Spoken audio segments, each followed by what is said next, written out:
بسم الله الرحمن الرحيم الحمد لله والصلاة والسلام على رسول الله وعلى آله وصحبه ومن والاه. இப்லீஸ் மக்களை கெடுப்பதற்காக படையை ஏவுகிறான். தன்னுடைய அடியாள்கள் ஜின்களில் இருக்கக்கூடிய ஷைத்தான்கள் ஒவ்வொருவரிடமும் அவர்கள் எப்படி யாரை கெடுத்தார்கள் என்பதை அறியவும் விரும்புகிறான் என்று நாம் பார்த்தோம். இந்த முயற்சி தொடர்ந்து ஷைத்தான் மக்களை கெடுப்பதிலே அவன் சோர்வு அடைவதே இல்லை. அவனுடைய ஆர்வம் எவ்வளவுக்கு இருக்கிறது என்றால், நம்முடைய உடம்பில் உயிர் இருக்கும் வரைக்கும், நாம் இந்த உலகத்தில் வாழும் காலம் வரைக்கும், கடைசி நேரம் வரைக்கும் நம்மை கெடுத்து வழிகெடுத்து நரகத்திலே கொண்டு போய் தள்ள வேண்டும் என்பதற்காக அவன் உழைத்துக் கொண்டே இருக்கிறான். அதிலே அவன் தடம் மாறுவதே இல்லை. இதிலே அவன் மிகவும் கவனமாக இருக்கிறான்.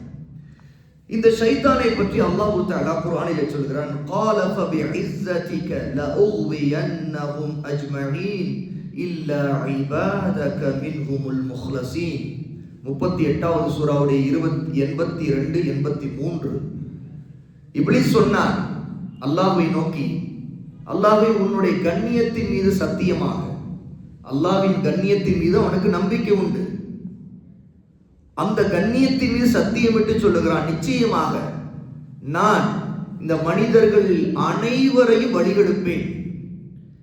என்றாலும் உன்னால் தேர்ந்தெடுக்கப்பட்ட உன்னுடைய அடியார்களை தவிர யார் உன்னையே வணங்கி உனக்கு கீழ்ப்படிவதிலும் உனக்கு அஞ்சுவதிலும் உறுதியாக இருக்கிறார்களோ அந்த நல்ல அடியார்களை தவிர்த்து மற்ற அனைவரையும் நான் நிச்சயமாக வழிகெடுப்பேன் என்று சொன்னார். ஹதீஸிலே அல்லாஹ்வுடைய நபி ஸல்லல்லாஹு அலைஹி வஸல்லம் சொல்லக்கூடிய ஒரு செய்தி அபூ சயீத் அல் குத்ரி ரலியல்லாஹு அன்ஹு அறிவிக்கிறார்கள். இமாம் ஹாக்கிம் அவர்களுடைய முஸ்ததரக்கில் 7672வது ஹதீஸாக இதை பதிவு செய்கிறாங்க. இமாம் அல்பானி இதை சஹீஹ் என்று உறுதி செய்கிறாங்க. 104வது செய்தியாக அஸ்ஸஹீஹாவிலே, இன்ன ஷைத்தான கால, ஷைத்தான் சொன்னானா, ரசூலுல்லாஹ் சொல்றாங்க, வஇஸ்ஸதிக யா ரப்பி, என்னுடைய ரப்பே, என்னுடைய இரட்சகனே, உன்னுடைய கண்ணியத்தின் மீது சத்தியமிட்டு சொல்கிறேன், லா அப்ரஹு உவி இபாதக மா தாமத் அர்வாஹுஹும் ஃபி அஜ்சாதிஹிம், உன்னுடைய அடியார்களுடைய உடல்களில் அவர்களின் உயிர்கள் இருந்து கொண்டிருக்கும் காலமெல்லாம், அதாவது நீ படைத்த மனிதர்கள் அவருடைய உடம்பில் உயிர் இருக்கும் காலம் வரைக்கும் நான் அவர்களை வழிகெடுத்துக் கொண்டே இருப்பேன் என்று சொன்னான். கால ரப், அல்லாஹ் அதற்கு பதில் சொன்னானா, வஇஸ்ஸதி வஜலாலி, என்னுடைய கண்ணியத்தின் மீது சத்தியமிட்டு சொல்லுகிறேன், என்னுடைய மகத்துவத்தின் மீது சத்தியமிட்டு சொல்லுகிறேன், லா அஸாலு அஃபிரு லஹும் மஸ்தஃபருனி, அவர்கள் என்னிடம் மன்னிப்பு கேட்டுக்கொண்டிருக்கும் காலமெல்லாம் அவர்களை நான் மன்னித்துக் கொண்டே இருப்பேன். அதாவது ஷைத்தான் சொல்லுகிறான், இப்லீஸ் சொல்லுகிறான், அவருடைய உடம்பில் உயிர் இருக்கும் காலம் வரைக்கும் வழிகெடுப்பேன்.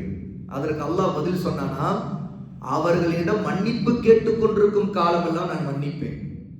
அதாவது இப்லீஸுடைய சூழ்ச்சி அதன் மூலமாக வீழ்த்தப்படுகிறது.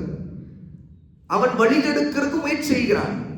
ஆனால் அந்த வழிகெடுக்கப்பட்டவர்கள் தாங்கள் வழிகெட்டதை நினைத்து வருந்தி கவலைப்பட்டு, நாம் இப்படி பாவத்தை செய்து விட்டோம், இப்படி நாம் தவறு செய்கிறோமே என்று அல்லாஹ்வின் பக்கம் திரும்பி அவனிடம் மன்னிப்பு கேட்டால் அல்லாஹ் மன்னித்துக் கொண்டே இருப்பான். அதன் மூலமாக இப்லீஸுடைய சூழ்ச்சி அல்லாஹ் முறியடித்துக் கொண்டே இருப்பான். இப்லீஸ் நினைக்கிறான் வழிகெடுத்தால் அவர்களை நரகத்திலே கொண்டு போய் தள்ளிவிடலாம். ஆனா அல்லாஹ் விரும்புகிறான், தன்னுடைய அடியான் வழிகெட்டால் கூட அவன் திருந்தி அல்லாஹ்வோட மன்னிப்பு கேட்டு திரும்பும் போது அவனை மன்னிப்பதை கொண்டு அல்லாஹ் அந்த அடியானை சொர்க்கத்திற்கு அனுப்பி விடுவான். ஆக இந்த ஹதீஸில் இருந்தும் தெரிய வருகிறது, இப்லீஸுடைய சூழ்ச்சிங்கிறது நம்முடைய உயிர் நம்மிடம் இருக்கும் காலம் எல்லாம் இருக்கு. இதுல யாருமே தப்ப முடியாது. நம்மளை பாவத்தை தள்ள வேண்டும் என்பதற்காக அவன் தொடர்ந்து முயற்சி செய்து கொண்டே இருப்பான். அப்படி என்றால் இப்லீஸை பற்றி நாம் எவ்வளவு எச்சரிக்கையாக இருக்க வேண்டும், ஷைத்தானை பற்றி எவ்வளவு எச்சரிக்கையாக இருக்க வேண்டும். இன்று நம்முடைய பிரச்சனை என்ன தெரியுமா? நாம் முதலில் ஷைத்தானை மறந்து விடுகிறோம். நாம் அவனை மறந்து விடுவதால் அவனை பற்றி எச்சரிக்கையாக இருக்கிற உணர்வே நமக்கு வருவதில்லை. நமக்கு இந்த உலகத்தில் என்னென்னவோ விஷயங்கள் ஞாபகத்தில் இருந்துகிட்டே இருக்கும். ஆனா இப்லீஸ்னு ஒரு ஷைத்தான் இருக்கிறானே, அவன் நம்மை கெடுப்பதற்கு இதுல என்ன குழி தோண்டி வச்சிருக்கிறான், இதன் மூலமா நம்மிட என்ன அவன் விரும்புகிறான் அப்படின்னு நம்ம யோசிக்கிறது இல்லை. ஏன்னா அவனை பற்றி எச்சரிக்கையா இருந்தா தானே நாம தான் மறந்துடுறோமே, அவனை பத்தியே ஞாபகமே வர்றது இல்லையே. அப்போ நம்முடைய வாழ்க்கையில பல பிரச்சனைகள் வரும்போது நமக்கு அந்த பிரச்சனையில நாம என்ன செய்யணும்னு தான் ஞாபகம் இருக்குமே தவிர அந்த பிரச்சனையில எப்படி ஷைத்தான் நம்மை வழிகெடுப்பான் அப்படிங்கிறது ஞாபகம் வர்றதில்லை. அதன் மூலமாக நாம் அல்லாஹ்வோட பாதுகாப்பும் கேட்கறது இல்லை. என்ன, அந்த ஷைத்தானை விட்டு பாதுகாப்பும் கேட்கறது இல்லை, அவனை சூழ்ச்சி அறிவதும் இல்லை. அவன் எந்த நேரமும் நம்முடைய உயிர் உடம்புல இருக்கும் வரைக்கும் சூழ்ச்சி செய்து நம்மை கெடுப்பதற்கு காத்து கொண்டிருக்கிறவன், நம்மை விரட்டி கொண்டே இருக்கிறவன் அப்படிங்கிற உணர்வும் நமக்கு வருவதே. ஆனால் ஒன்று, ரசூலுல்லாஹி ஸல்லல்லாஹு அலைஹி வஸல்லம் ஒரு செய்தியை சொல்றாங்க. ஒவ்வொரு மனிதனிடமும் ஒரு ஜின் இனத்து கூட்டாளி இருந்து கொண்டே இருக்கிறான். மலக்குகளிலிருந்தும் ஒரு கூட்டாளி நம்மோடு இருப்பான், ஜின் இனத்திலிருந்தும் ஒரு கூட்டாளி நம்மோடு இருப்பான். கரீன் என்று பெயர். கரீன் என்று சொன்னா அரபியில கூட்டாளி, பங்காளி, கூடவே இருக்கிறவரால் கரீன். ஒவ்வொரு ஆணுக்கும் பெண்ணுக்கும் அல்லாஹ் தஆலா மலக்குகளிலிருந்து ஒரு கரீனை நமக்கு சாட்டியிருக்கிறான், கூடவே இருக்கிறாங்க. அதே மாதிரி ஜின் இனத்திலிருந்தும் ஒரு கரீன் நம்மோடு இருக்கிறாங்க. பாருங்கள், இப்னு மஸ்ஊத் ரலியல்லாஹு அன்ஹு அறிவிக்கக்கூடிய இந்த ஹதீஸை இமாம் முஸ்லிம் ரஹிமஹுல்லாஹ் 2814வது ஹதீஸாக பதிவு செய்றாங்க. மா மின்கும் மின் அஹதின் இல்லா வகத் வகில்ல பிஹி கரீனுஹு மினல் ஜின்னி வ கரீனுஹு மினல் மலாயிகா.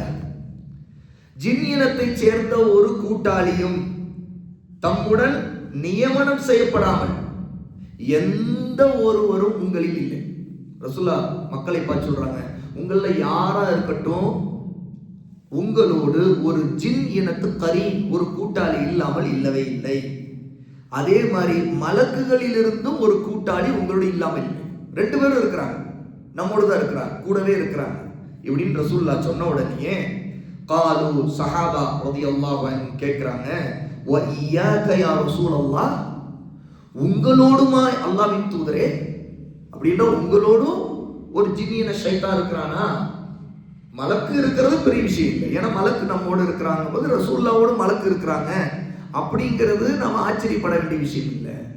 ஆனா ஒரு நபியோடு ரசூலோடு ஒரு ஜின்னின ஷைத்தான் கூடவே இருக்கிறான் அப்படின்னு இருக்குதா? அப்படி உங்களோடுமா, எங்களோடு இருக்கிறத சொல்றீங்க, உங்களோடுமா ஒரு ஜின்னின ஷைத்தான் இருக்கிறான் அப்படின்னு கேட்கிறாங்க. கால அல்லாஹ்வுடைய நபி சொன்னாங்க, வ இய்யாய, என்னோடும் தான் இருக்கின்றான், வலகின் அல்லாஹ் அஆனனி அலைஹி, ஆனால் அல்லாஹ் எனக்கு அவனுடைய விஷயத்தில் உதவி செய்து விட்டான், எனக்கு அவனுக்கு எதிராக உதவி செய்து விட்டான். ஃபஅஸ்லம, அதனால் அவன் எனக்கு பணிந்து விட்டான், கட்டுப்பட்டு விட்டான். என்ன, ஜின் இனத்து ஷைத்தான் ஒருத்தன் என்னோட இருக்கதான் செய்யறான். ஆனா அவன் எனக்கு என்ன செய்துட்டான்னா பணிஞ்சிட்டான், கட்டுப்பட்டு விட்டான். இது அல்லாஹ் எனக்கு செய்திருக்க உதவி. அந்த ஜின் இன ஷைத்தான் இருக்கிறானே, அவன் என்னை மிகைக்க முடியாது, என்னை அவன் கட்டுப்படுத்த முடியாது. ஏனென்றால் அவன் எனக்கு பணிஞ்சிட்டான், கீழ்ப்படிஞ்சிட்டான். அல்லாஹ் எனக்கு இதுல உதவி செய்து விட்டான். ஃபஅஸ்லம ஃபலா யஅமுருனி இல்லா பிகைர், அவன் எனக்கு நன்மையை தவிர வேறு எதையும் தூண்ட மாட்டான், கட்டளையிட மாட்டான். அப்படின்னா என்ன, என்னுடைய விஷயத்தில் எனக்கு பணிஞ்சதுனால அவன் நன்மையைத்தான் எனக்கு கட்டளையிடுவான். எனக்கு ஒன்னு சொல்றான் அப்படின்னா, என் மனசுல ஒன்னு போடுறான்னா அவன் நல்லதை மட்டும்தான் போடுவான். இந்த கரீன் கூட இருக்கிற ஷைத்தான் அப்படி என்றால் மற்றவங்களுக்கு என்ன செய்வாங்க? மற்றவங்கள்ட்ட பணிஞ்சிட்டானா நம்மிடமெல்லாம் நமக்கு அல்லாஹ் அப்படி உதவி செய்துட்டானா? இல்லை. இது நபியாகிய ரசூலாகிய முஹம்மது ஸல்லல்லாஹு அலைஹி வஸல்லம் அவர்களுக்கு மட்டும் அல்லாஹ் செய்திருக்கிற தனி சிறப்பு. ஆகவே அந்த ஜின் என ஷைத்தான் ரசூலுல்லாஹ்வை மிகைச்சு வழிகெடுக்க முடியாது. ஆனா நம்மை வழிகெடுக்க முடியும். ஏன்னா அல்லாஹ்வுடைய உதவி இதுல நமக்கு கிடைக்கல. அவன் கரீனாக இருக்கக்கூடிய ஷைத்தான் நம்மை வழிகெடுப்பதற்கு கூடவே இருக்கிறான் அப்படிங்கிறாங்க ரசூலுல்லாஹ். உங்கள் ஒவ்வொருத்தரோடும் இருக்கிறாங்க அப்படிங்கிறாங்க. சரி, மலக்கு என்ன செய்வார்? மலக்கு நன்மையை தூண்டி கொண்டே இருப்பார். இந்த ஜின் என ஷைத்தான் கூடவே இருக்கிறவன் தீமையை தூண்டுவான், உள்ளத்துல போடுவான், வஸ்வாசம் போடுவான், அதன் மூலமா குழப்பத்தை போடுவான், இச்சையை தூண்டி விடுவான், ஒரு தப்பை செய்யின்னு போடுவான். இந்த பக்கம் மலக்கு வந்து செய்யாத அப்படின்னு சொல்லுவாங்க, மனசுல போடுவாங்க. ஆனா இந்த ஜின்னு ஷைத்தான் செய்யின்னு அதன் பக்கம் ஆர்வத்தை ஏற்படுத்துவான். யாரும் பார்க்கல, செய்தா என்னன்னு நினைக்க வைப்பான். அல்ல ஒரு தடவை மட்டும் செய்துட்டா என்னன்னு நினைக்க வைப்பான். இப்படியே அதை செய்ய வச்சு அவன் வெற்றி பெற்றுவான்.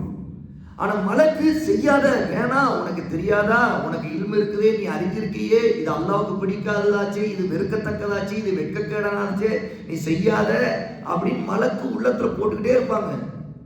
அவங்க போட்டுக்கிட்டு இருக்கும்போது அவங்களுடைய அந்த தூண்டலை எடுத்துக்கிட்டோம் அப்படின்னா நம்ம அந்த நன்மையை எடுத்துக்கொண்டோம், நன்மையை அமல் செய்துருவோம்.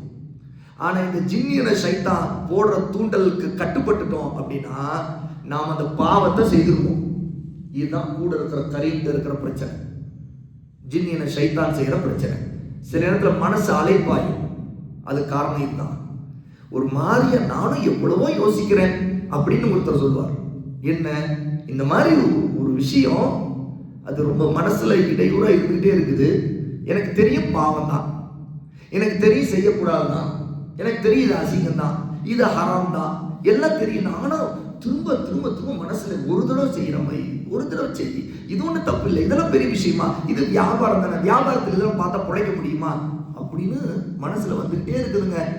அப்படி எச்சரிக்கையா இருங்க, அல்லாட்ட பாதுகாப்பு கேளுங்க, இல்ல கவுத்துருவாங்க, பிடிச்சி உங்களை வீழ்த்திடுவாங்க. அல்லாஹ் பாதுகாத்தா மட்டும்தான் தப்பிக்க முடியும். அப்ப அல்லாஹ்ட்ட பாதுகாப்பு கேட்டு அனைக்கலம் அந்த பக்கம் திரும்பணும், இல்லைன்னா கவுத்துருவான். ஒரு இளைய வாலிபனா பொம்பளை விஷயத்துல கவுத்துருவான். ஒருத்தனுக்கு அந்த ஆசையெல்லாம் இல்லைன்னா பணமா அதுக்கு அதை வச்சு கவுத்துருவான். இன்னொருத்தருக்கு இதெல்லாம் இல்லை, அவனுக்கு ஒரு விளையாட்டுங்கிறத பேர்ல ரொம்ப ஆசை, கிரிக்கெட்டா ரொம்ப நேரம் விளையாடுவான், ரொம்ப நேரம் பார்ப்பான். அதுதான் உன்னுடைய மைனஸ். அதுலயே நீ நாசமா போனாக்கிடுவோம். நீ அதுலயே நேரத்தை நீடிப்ப, அது ஒரு பெரிய வாழ்க்கை லட்சியம் போல ஃபாலோ பண்ணிட்டு இருப்ப. இப்படி ஷைத்தான் ஒருத்தனுடைய மைனஸ் பாயிண்ட் எது அது அவனுக்கு தெரியும். கூடவே இருக்கிறவன் தானே அவனுக்கு தெரியும். உன் குணம் தெரியும், உன்னுடைய சூழல் தெரியும், உனக்கு இருக்கிற நட்பு வட்டம் யார் எப்படி இருக்கிறாங்கன்னு தெரியும். ஒரு கரீனுக்கு இன்னொரு கரீனுக்கு கனெக்ஷன் இருக்கும். எப்படி மனிதர்கள் மனிதரோடு பழகிறாங்களோ அதே மாதிரி ஜின்கள் தங்களோடு இருக்கிற மற்ற ஜின்களை பழகுவாங்க. அப்போ ஒரு நண்பன்ட்ட ஒரு கரீன் இருப்பானா, இந்த நண்பன்ட்ட ஒரு கரீன், ரெண்டு கரீனும் நீ இவன்ட்ட இப்படி பேசு, அவனை அப்படி தூண்டி விடு, நீ இப்படி பேசு, அப்படி பேசு, இப்படி போட்டு வாங்க, இப்படி எல்லாம் பாதுகாக்க. இதான் ஜின்னின ஷைத்தான்கள் எவ்வளவு திட்டமிடுவார்கள் என்பதை நாம் அறிய வேண்டிய விஷயம். ஆகவே நாம் ஷைத்தானுடைய சதிகளை சூழ்ச்சிகளை ரொம்ப அறிஞ்சுக்கணும். அவனை விட்டு அல்லாஹ்வுடன் அதிகம் அதிகம் பாதுகாப்பு தேடணும். நமக்கு அவன் நம்மோடு இருந்து வழிகெடுக்கக்கூடிய மிகப்பெரிய ஒரு எதிரி என்பதை நம்ம முதல்ல புரிஞ்சுக்கணும். கூடவே இருக்கிறவன் தான், ஆனா அவன் எதிரி. அல்லாஹ் சாட்டி இருக்கிற அந்த எதிரியை நாம் அவனுக்கு எதிராக போராடணும். அவன் நம்முடைய மனசுல போடக்கூடிய விஷயங்களை விட்டு போராடணும். அப்பதான் அல்லாஹ்வுடைய சொல் என்ன, அல்லாஹ்வுடைய நபியுடைய சொல் என்ன, மார்க்கம் என்ன சொல்லுது, இதுக்கு முக்கியத்துவம் தரணும். நாம அவன் சொல்றத கேட்டு முக்கியத்துவம் கொடுத்தோம்னா அப்ப என்ன அவன் கேட்டா, இதுதான் சரியான சந்து, அது வழியா உள்ள வந்துடும். ஒரு சின்ன சந்து கிடைச்சா போதும், சின்ன ஒரு நூல் ஓட்டை கிடைச்சா போதும், அதை கொண்டு உள்ளத்துல நுழையும். அதுக்கு பிறகு அதன் பக்கம் தூண்டிக்கிட்டே இருப்பான். அப்ப நம்மை வழிகெடுத்துருவான். அப்ப நாம அவன் ஒரு பெரிய எதிரிங்கிறதும், அவன் நமக்கு சோதனையா கூடவே நம்மை பின்தொடர்ந்து கொண்டே வழிகெடுக்க காத்து கொண்டிருக்கிறாங்கிறதையும், நம்முடைய மரணம் வரைக்கும் அவன் ஓயவே மாட்டாங்கிறதையும் நம்முடைய மண்டையில நல்லா ஆணி அடிச்ச மாதிரி உரைக்கிற அளவுக்கு எப்பவுமே மறக்காம வச்சிருக்கணும். சகோதர சகோதரிகள், இதுதான் மிக முக்கியமான விஷயம்.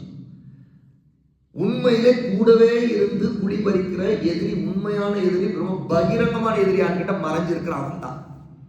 கூட தான் இருக்கிறான், பார்க்குறோமா அவனை, பார்க்க முடியறதில்லை. இன்னும் சொல்ல போனால் அவன் ரத்தத்திலேயே ஓடிக்கொண்டிருக்கிறான் அப்படிங்கிறாங்க ரசூலுல்லாஹ் ஸல்லல்லாஹு அலைஹி வஸல்லம். இன்ஷா அல்லாஹ் அது சம்பந்தமான ஹதீஸ்களை நாளைக்கு பார்ப்போம். அல்லாஹ் தஆலா நம்ம எதை அறிந்து கொண்டோமோ அதிலிருந்து படிப்பினை பெற்று ஷைத்தானை விட்டு நம்மை பாதுகாத்துக் கொள்ளக்கூடிய புத்திசாலிகளாக, அல்லாஹ்விடம் பாதுகாப்பு கேட்டு திரும்பக்கூடிய நல்லோர்களில் உள்ளவர்களாக அல்லாஹ் ஆக்குவானாக. வா ஆகிரு தஅவானா அல்ஹம்துலில்லாஹி ரப்பில் ஆலமீன்.